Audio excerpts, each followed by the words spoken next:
এই জায়গা থেকে কল গেছিল। এই জায়গা থেকে কল গেছিল? বাবা রে, কলটা গেছিল। জায়গাটা অনেক ভয়ঙ্কর জায়গা, হয়তো সেইখানে। এই জায়গায় দেখে মোবাইল বানানো আছে এই জায়গায়। আচ্ছা একবার চুপ, আস্তে আস্তে আস্তে আস্তে। স্যার মোবাইলটা এদিকে দেখেছে, এদিকে মানে মোবাইলটা আছে।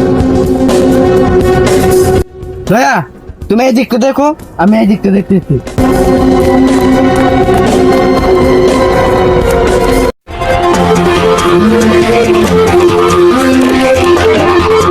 স্যার মোবাইল পাওয়া গেছে একটা।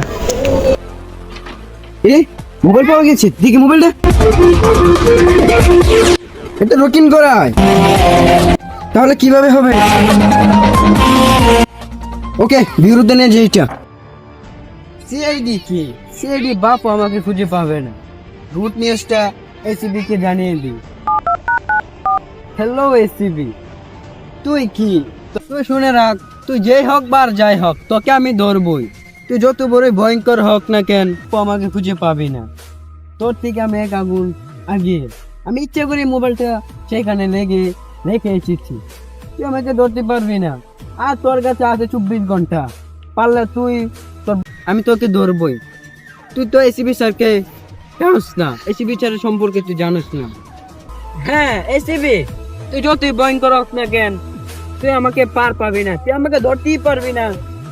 আর তুই তোর জনগণকে বাঁচা, না হলে তুই নিজে বাঁচ, না হলে তোর সম্মানকে বাঁচা। তোর 32 বছরের কেরিয়ার 72 ঘন্টার ভিতরে শেষ। অলরেডি 12 ঘন্টা চলে গিয়েছে, আর মাত্র 12 ঘন্টা মজা হবে।